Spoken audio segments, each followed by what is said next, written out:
ओम नमो भगवते वासुदेवाय नमः।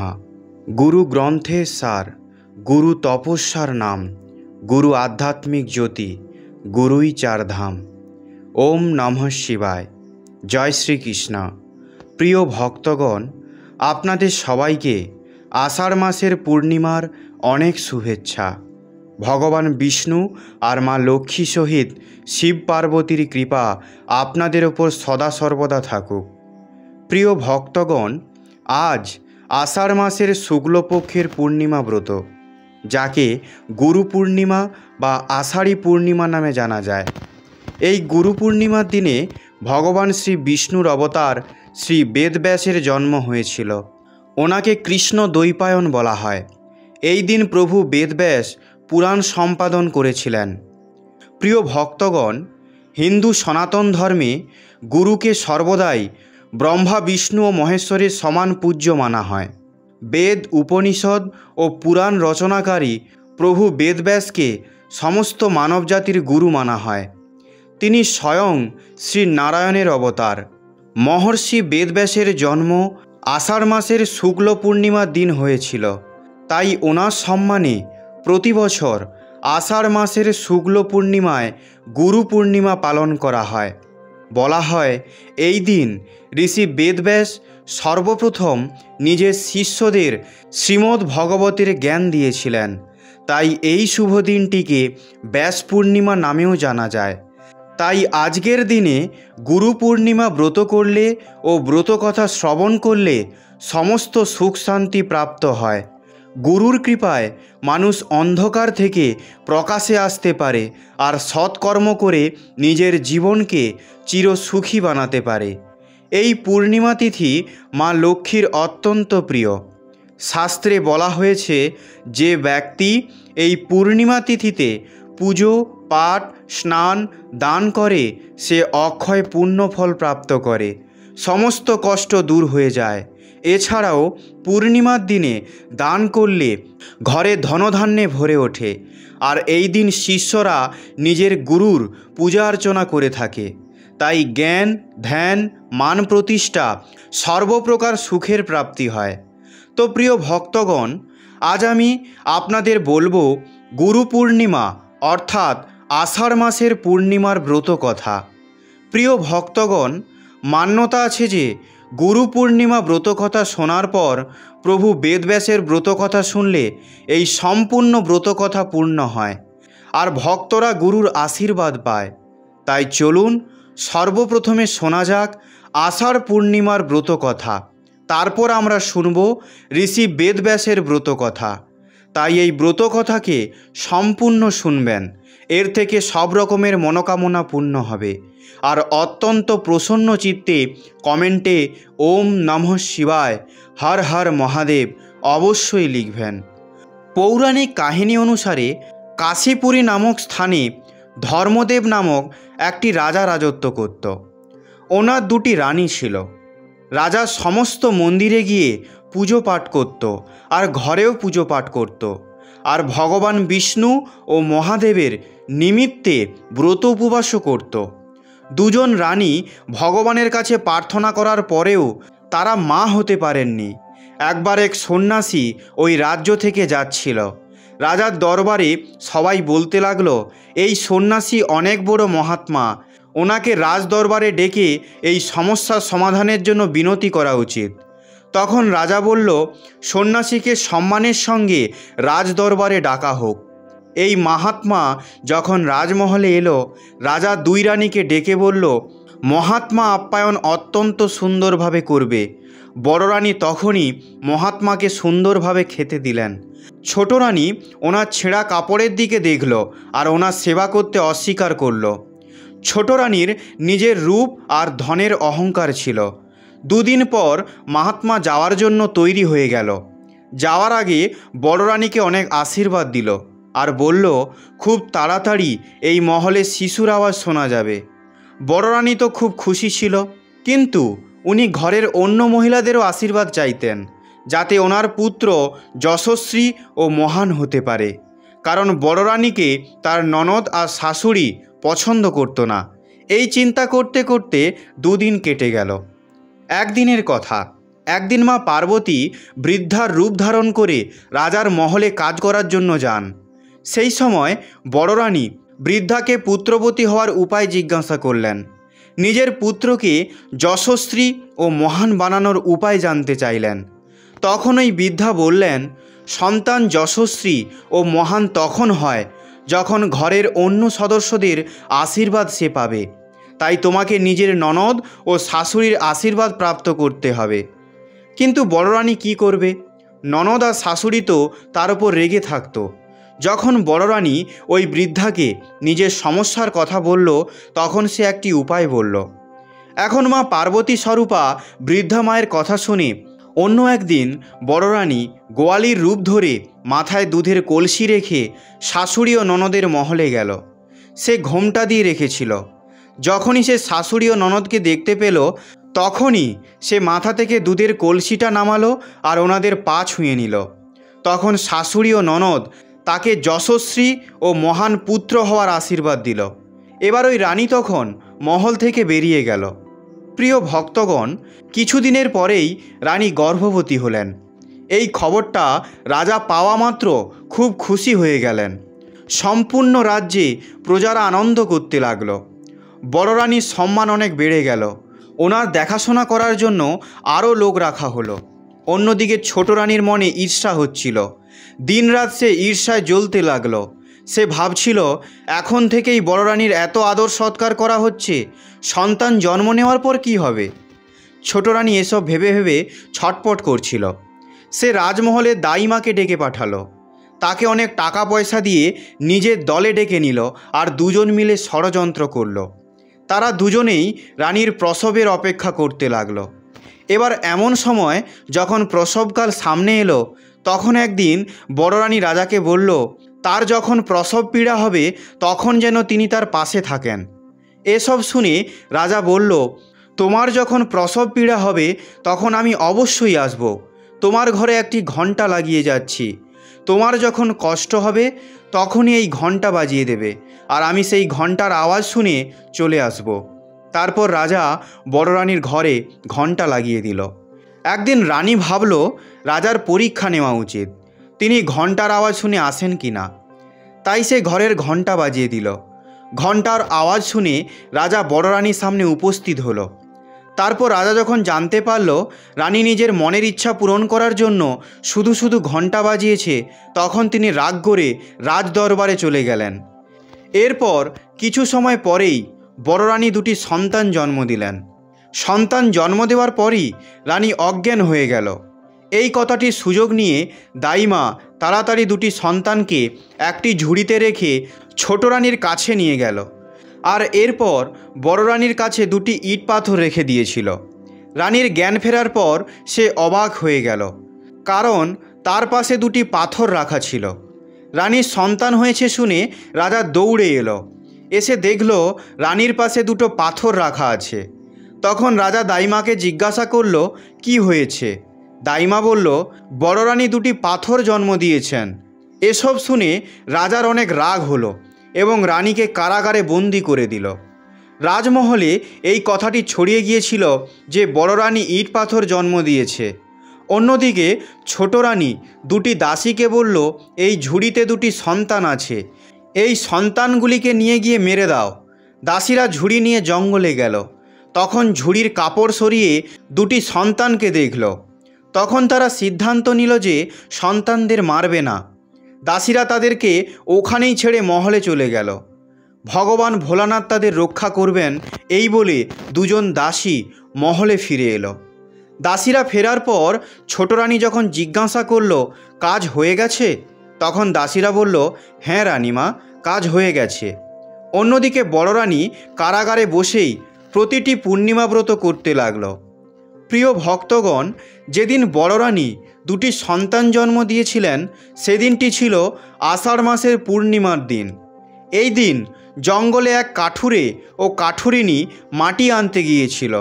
তারা নিঃসন্তান ছিল। তারা যখন জঙ্গলে দুটি সন্তানকে দেখতে পেল তখন তারা সন্তান দুটিকে ঘরে নিয়ে এলো। এ কথাটি তারা কাউকে বলল না, কারণ তারা ভেবেছিল কেউ জানতে পারলে তাদের সন্তান নিয়ে চলে যাবে। ওই কাঠুরিনী দুটি সন্তানকে অত্যন্ত যত্ন সহকারে বড় করলেন। যখন দুটি ছেলে মেয়ে বড় হলো আর খেলনা দিয়ে খেলতে শিখল, তখন কাঠুরি তাদেরকে মাটি দিয়ে একটি ঘোড়া বানিয়ে দিল। ছেলেটি ওই ঘোড়াটিকে জলের কিনারায় নিয়ে গিয়ে তার মুখ জলে ডুবিয়ে বলল, মাটির ঘোড়া জল খাও। ওখানে রানীর দাসীরা স্নান করতে আসতো। অনেক দিন ওই দুটি ছেলে মেয়েকে তাদের মাটির ঘোড়ার খেলনার সাথে এমন করতে দেখে দাসীরা জিজ্ঞাসা করল, তোমরা কি পাগল? মাটির ঘোড়া কি জল খেতে পারে? ছেলে ও মেয়েটি উত্তর দিল, কেবল আমরা পাগল নই, এই সমস্ত সংসার পাগল। কারণ কখনো রানীর গর্ভ থেকে পাথর জন্মানো সম্ভব কি? তাদের কথা শুনে দাসীরা বুঝতে পেরে গেল এরাই বড় রানীর সন্তান। তারা মহলে ফিরে ছোট রানীকে এসব ঘটনা বলল। তারা বলল, বড় রানীর সন্তানরা একটি কাঠুরের ঘরে বড় হচ্ছে। এসব শোনার পরেই ছোট রানী তাদেরকে হত্যা করার ষড়যন্ত্র করল।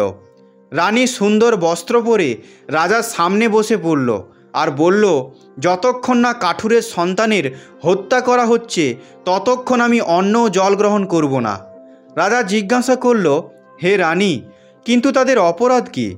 রাজার প্রশ্নের উত্তরে সে বলল, তারা আমার প্রিয় দাসীদের ব্যঙ্গ করে। রাজা বুদ্ধিমান ছিল, তাই বলল, এই অপরাধের কারণে হত্যা করা যাবে না, কিন্তু তুমি যদি চাও আমি তাদেরকে এই রাজ্য থেকে বের করে দিতে পারি, এবং আমি তাই বলবো। এরপর রাজা কাঠুরিসহ তার সম্পূর্ণ পরিবারকে রাজ্য থেকে বের করে দিল। অন্যদিকে বড় রানী সমস্ত পূর্ণিমা ব্রত করছিল আর ভগবান বিষ্ণু, মা লক্ষ্মী, ভোলানাথ ও পার্বতীর পুজো পাঠ করত আর সন্তান উৎপত্তির জন্য প্রার্থনা করতে লাগল। রানীর পুজো পাঠ ও ভক্তি দেখে রাজা বড় রানীকে আবার মহলে ফিরে আনল। এরপর থেকে বড় রানী সকাল সন্ধ্যায় পুজো করতে থাকত।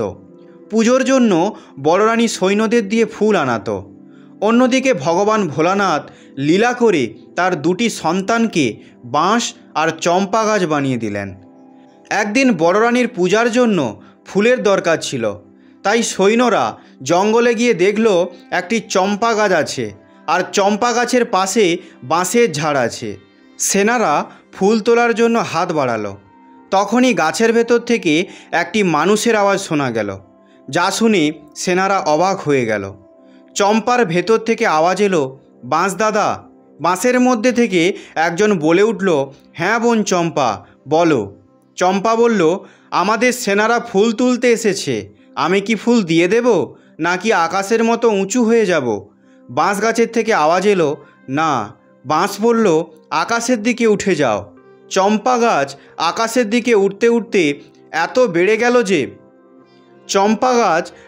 দিকে উঠতে উঠতে এত বেড়ে গেল যে সেনারা অবাক হয়ে কাঁপতে কাঁপতে সেনাপতির কাছে গেল। তাকে সমস্ত ঘটনা বলল। সেনাপতি বিশ্বাসই করল না। এসব কি হচ্ছে? আপনি একবার আমাদের সাথে জঙ্গলে চলুন। সেনাপতি গেল। যখনই সেনাপতি চম্পা ও বাঁশ গাছের কাছে গিয়ে ফুল তুলতে গেল, তখন চম্পার ভেতর থেকে আওয়াজ এলো, বাঁশ দাদা। বাঁশের মধ্যে থেকে একজন বলে উঠল, হ্যাঁ বোন চম্পা, বলো। আমাদের সেনাপতি ফুল তুলতে এসেছে, আমি কি ফুল দিয়ে দেব নাকি আকাশের মতো উঁচু হয়ে যাব? বাঁশের ভেতর থেকে আওয়াজ এলো, আকাশে উঠে যাও। সেনাপতি এসব দেখে ভয়ে দৌড়ে মন্ত্রীর কাছে গেল। মন্ত্রী ওইসব কথা শুনে সেখানে গেল। চম্পার ভেতর থেকে আওয়াজ এলো, বাঁশ দাদা। হ্যাঁ বোন চম্পা, বলো। চম্পা বলল, আমাদের মন্ত্রী ফুল তুলতে এসেছে, আমি কি ফুল দিয়ে দেব নাকি আকাশের মতো উঁচু হয়ে যাব? বাঁশের ভেতর থেকে আওয়াজ এলো, আকাশে উঠে যাও। মন্ত্রীও ভয় পেয়ে রাজদরবারে পৌঁছালো। মন্ত্রীকে দেখে রাজা জিজ্ঞাসা করল, এত হাঁপাচ্ছ কেন? তখন মন্ত্রী বলল, রাজা, আপনিও আমার সাথে চলুন। রাজা বলল, কেন? তখন মন্ত্রী বলল, রাজা, আপনিও আমার সাথে চলুন। রাজা বলল, কেন? মন্ত্রী সমস্ত কথা শোনার পর রাজা বলল, ছোট রানীও আমার সাথে যাবে, এটি উনিও দেখবেন। ছোট রানীকে খবর দিতে সেই দাসীরাই পৌঁছালো, যারা সন্তান দুটিকে জঙ্গলে ছেড়ে দিয়ে এসেছিল। ছোট রানী ভয় পেয়ে গেল। সে তৈরি হয়ে রাজার সাথে যাওয়ার জন্য বেরিয়ে পড়ল। অন্যদিকে বড় রানী পূর্ণিমা ব্রত করছিল। তার পুজোর ফুল এখনও কেন আসেনি তা জানার জন্য বড় রানী ছোট রানীর মহলের কাছ দিয়ে যাচ্ছিল। সেই সময় বড় রানী ছোট রানী আর দাসীদের সমস্ত কথা শুনতে পেল।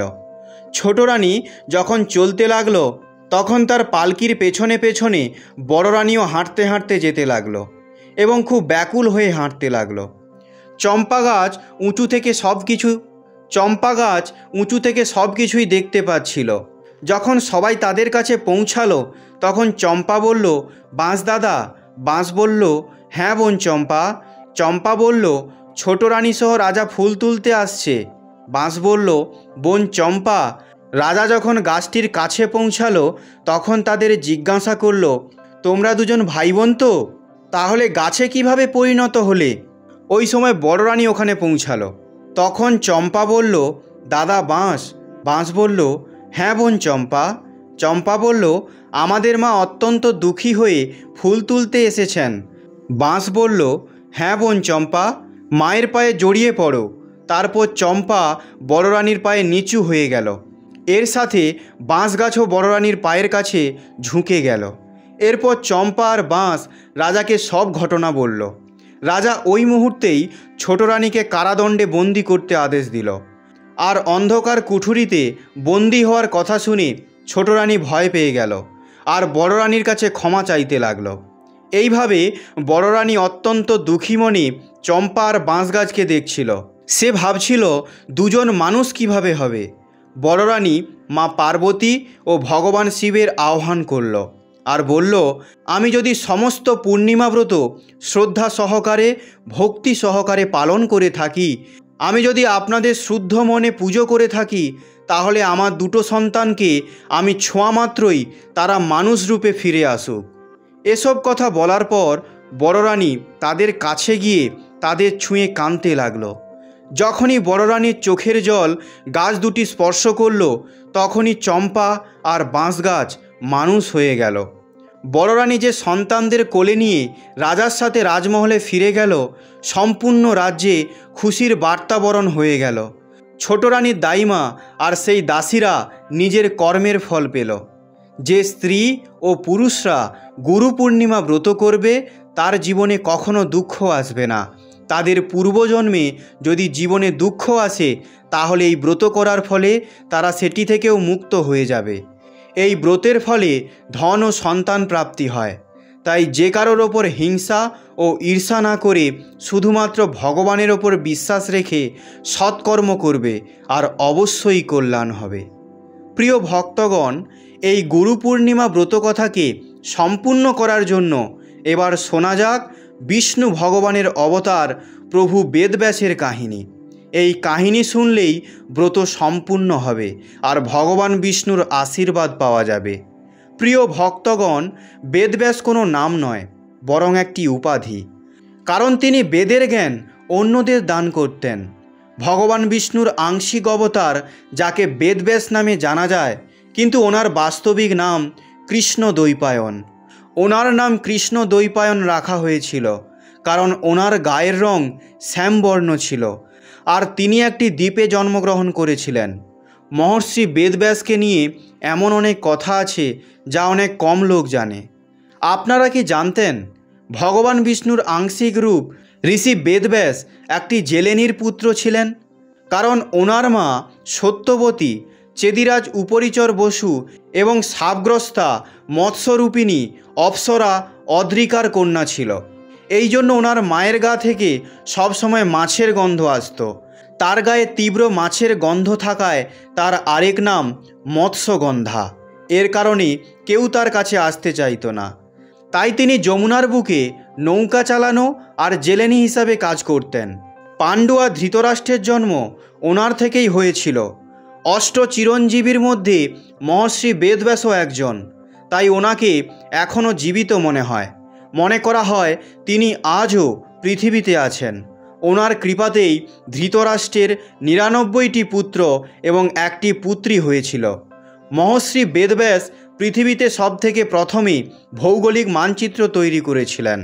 অনেক অজানা কথা আমাদের এই কাহিনীতে আপনারা জানতে পারবেন।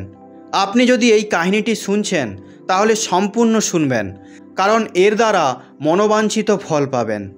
প্রাচীনকালে যমুনা নদীর একটি দ্বীপে পরাশর মুনি এবং সত্যবতীর একটি সন্তান হয়। তিনি হলেন মহর্ষি বেদব্যাস। যমুনার দ্বীপে জন্মগ্রহণ করেন বলে মহর্ষি বেদব্যাসের নাম হয় দ্বৈপায়ন। ওনার গায়ের রং কালো ছিল বলে পুরো নাম হয় কৃষ্ণ দ্বৈপায়ন। তাঁর মাথায় কপিল বর্ণের জটা ছিল, তাঁর চোখ ছিল উজ্জ্বল ও মুখে পিঙ্গল বর্ণের দাড়ি ছিল। তিনি তপস্যা বলে মহর্ষিত্ব প্রাপ্ত হয়ে বেদকে 4 ভাগে ভাগ করেছিলেন।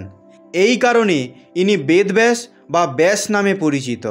জন্মের পর তিনি যখন একটু বড় হলেন, তিনি মাকে বললেন, যখনই আমার প্রয়োজন হবে তখনই আমাকে স্মরণ করবে, আমি চলে আসব।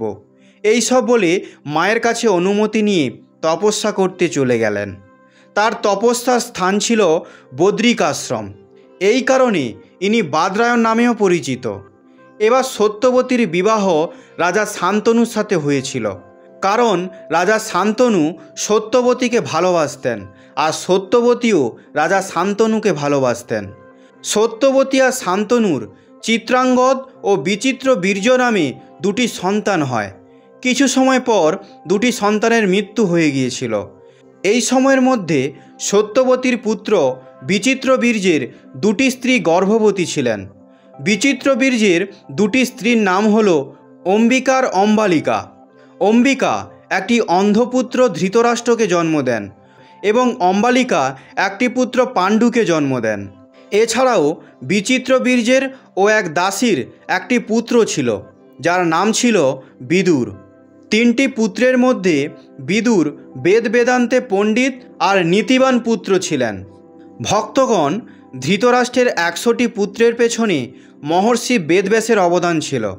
কাহিনী অনুসারে গান্ধারী, যিনি গান্ধার নরেশের পুত্রী ছিলেন এবং শিব ভক্ত ছিলেন, গান্ধারী নিজের বাল্যকাল থেকে শিব ভক্তে নিজের মন লাগিয়েছিলেন, যার কারণে ভগবান শিব ওনাকে 100টি পুত্রের বরদান দিয়েছিলেন। এবার বিদুরের সাথে পরামর্শ করে ভীষ্ম গান্ধার রাজ সুবলের কন্যা গান্ধারীর সাথে কুরুবংশের জ্যেষ্ঠ পুত্র ধৃতরাষ্ট্রের বিবাহ দেন। গান্ধারী সুন্দরী ও শিক্ষিতা হলেও মাতা পিতার ইচ্ছার বিরুদ্ধে না গিয়ে জন্মান্ধ স্বামীর হাতে আত্মসমর্পণ করেন। তিনি তার অন্ধ স্বামীকে অপমান করবেন না এবং স্বামী যেভাবে পৃথিবীকে দেখে সেভাবে অনুভূতি করবে, এই সংকল্প করে বস্ত্র খণ্ড দিয়ে নিজের 2 চোখ সারা জীবনের জন্য বেঁধে রাখার সিদ্ধান্ত নেন। এখন যথাকালে গান্ধারী গর্ভবতী হলেন, কিন্তু 20 মাস চলে গেলেও তার প্রসব হলো না। এদিকে কুন্তির পুত্রলাভের খবর পেয়ে গান্ধারী অত্যন্ত ঈর্ষাপরবশ হয়ে ধৃতরাষ্ট্রকে না জানিয়েই লোহার মুগুর দিয়ে নিজের গর্ভপাত করেন।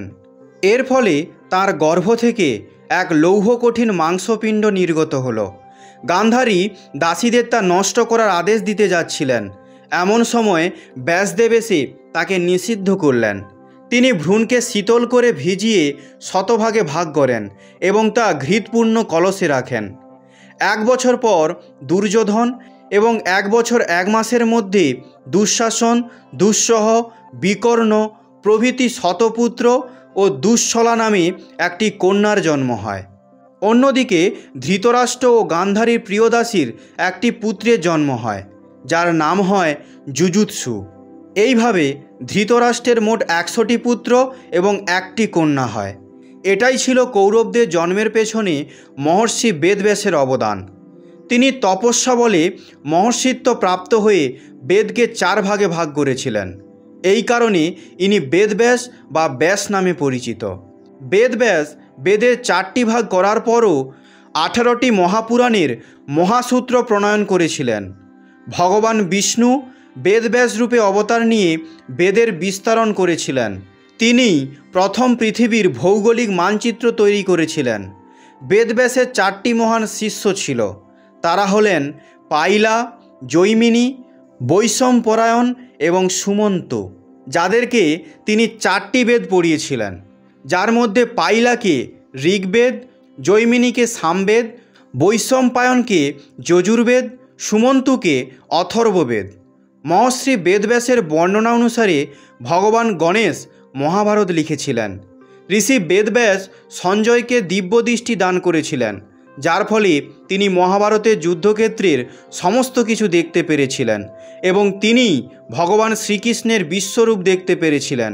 তিনি যুদ্ধক্ষেত্রে অর্জুনকে প্রদানকারী ভগবান শ্রীকৃষ্ণের মুখনিসৃত ভগবদ্গীতা শ্রবণ করেছিলেন, যা যুদ্ধে উপস্থিত অর্জুন ছাড়া অন্য কেউ শুনতে পায়নি। অলৌকিক শক্তি দ্বারা সম্পন্ন তথা মহাভারতের রচয়িতা মহর্ষি ব্যাসের চরণে শত শত প্রণাম। মহর্ষি বেদব্যাস সনাতন ধর্মের মহান আচার্য ছিলেন। মহাকাব্য মহাভারতের সমান অনেক বড় বড় গ্রন্থের রচনা ওনার দ্বারাই হয়েছিল। কৌরব পাণ্ডবদের যুদ্ধে পাণ্ডবদের মার্গদর্শনে গুরুত্বপূর্ণ ভূমিকা পালন করেছিলেন। বলা হয় যে প্রাচীন গুহাতে তিনি মহাভারতের রচনা করেছিলেন, আর তা আজ নেপালে অবস্থিত। বেদব্যাস একজন মহান কবি, লেখক ও তত্ত্বদর্শী জ্ঞানী ছিলেন। বেদব্যাস মূলত 4টি প্রধান গ্রন্থ রচনা করেছিলেন: বেদ, মহাভারত, ব্রহ্মসূত্র এবং অষ্টাদশ পুরাণ। এনার দ্বারা রচিত 18টি পুরাণগুলির সংক্ষিপ্ত বিবরণ হল ব্রহ্মপুরাণ। এটিতে সৃষ্টির বিবরণ এবং বিভিন্ন রাজার বংশতালিকা নিয়ে আলোচনা করা হয়েছে। পদ্মপুরাণ, এই পুরাণে সৃষ্টি, পাতাল, স্বর্গ, রাম ও লক্ষ্মণ এবং বিভিন্ন তীর্থস্থানের বিবরণ রয়েছে। বিষ্ণু পুরাণ, এটিতে বিষ্ণুর বিভিন্ন অবতার, বিশেষ করে কৃষ্ণ এবং বৈষ্ণব ধর্মের বিভিন্ন দিক নিয়ে আলোচনা করা হয়েছে। শিব পুরাণ, এই পুরাণে শিবের মহিমা, লিঙ্গ পূজা, শিবের বিভিন্ন রূপ এবং শিব ভক্তদের কাহিনী বর্ণিত আছে।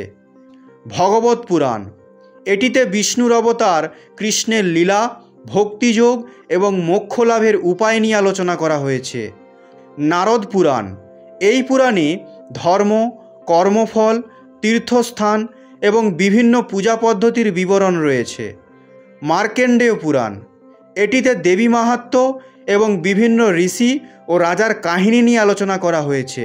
অগ্নি পুরাণ, এই পুরাণে অগ্নিদেবের মহিমা, সৃষ্টি, স্থাপত্যবিদ্যা, চিকিৎসা শাস্ত্র এবং বিভিন্ন ধর্মানুষ্ঠানের বিবরণ রয়েছে। ভবিষ্য পুরাণ, এটিতে ভবিষ্যৎ এবং বিভিন্ন রাজার বংশতালিকা নিয়ে আলোচনা করা হয়েছে।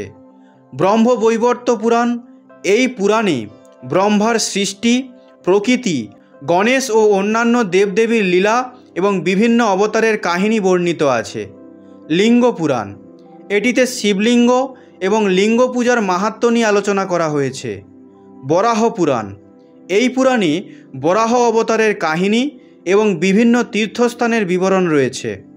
স্কন্দ পুরাণ, এটিতে স্কন্দ বা কার্তিকের মাহাত্ম্য, তীর্থস্থান এবং বিভিন্ন দেবদেবীর পূজা পদ্ধতি নিয়ে আলোচনা করা হয়েছে। বামন পুরাণ, এই পুরাণে বামন অবতারের কাহিনী এবং বিভিন্ন তীর্থস্থানের বিবরণ রয়েছে। কুর্ম পুরাণ, এই পুরাণে কুর্ম অবতারের কাহিনী এবং বিভিন্ন তীর্থস্থানের বিবরণ রয়েছে। মৎস্য পুরাণ, এই পুরাণে মৎস্য অবতারের কাহিনী এবং বিভিন্ন তীর্থস্থানের বিবরণ রয়েছে। গরুড় পুরাণ, এই পুরাণে গরুড়ের মাহাত্ম্য, মৃত্যুর পর আত্মার যাত্রা এবং মোক্ষলাভের উপায় নিয়ে আলোচনা করা হয়েছে। ব্রহ্মাণ্ড পুরাণ, এটিতে মহাবিশ্বের সৃষ্টি, বিভিন্ন গ্রহ নক্ষত্র এবং বিভিন্ন দেবদেবীর বিবরণ নিয়ে আলোচনা করা হয়েছে। ভারতবর্ষে গুরু পূর্ণিমার দিন মহর্ষি বেদব্যাসের পূজা করা হয়। দাপর যুগের অন্তিম ভাগে তিনি প্রকট হয়েছিলেন। তিনি নিজের সর্বাগ্র দৃষ্টি দিয়ে বুঝতে পেরেছিলেন কলিযুগে মানুষের শারীরিক শক্তি ও বুদ্ধি শক্তি অনেক কমে যাবে। তাই কলিযুগের সমস্ত মানুষদের পক্ষে সমস্ত বেদের অধ্যয়ন করা আর বেদ বুঝে নেওয়া সম্ভব হবে না। এসব জেনে বেদের 4টি ভাগ করেছিলেন, যথা ঋগ্বেদ, যজুর্বেদ, সামবেদ এবং অথর্ববেদ। যারা বেদকে বুঝতে পারবে না তাদের জন্য মহাভারতের রচনা করেছিলেন। মহাভারতেই বেদের জ্ঞান আছে। ধর্মশাস্ত্র, নীতিশাস্ত্র, উপাসন এবং জ্ঞান বিজ্ঞান সমস্ত কথা মহাভারতে অত্যন্ত সরলভাবে বোঝানো আছে। এছাড়াও পুরাণের অধিকাংশ কথা আমাদের দেশ, সমাজ তথা ধর্মের সমস্ত ইতিহাস মহাভারতে আছে। মহাভারতের কাহিনী অত্যন্ত রোমাঞ্চকর ও উপদেশকর। তো প্রিয় ভক্তগণ, এটাই ছিল মহর্ষি বেদব্যাসের অবতারের সম্পূর্ণ কাহিনী। তো প্রিয় ভক্তগণ, আশা করব আপনাদের এই সম্পূর্ণ ভিডিওটি ভালো লেগেছে।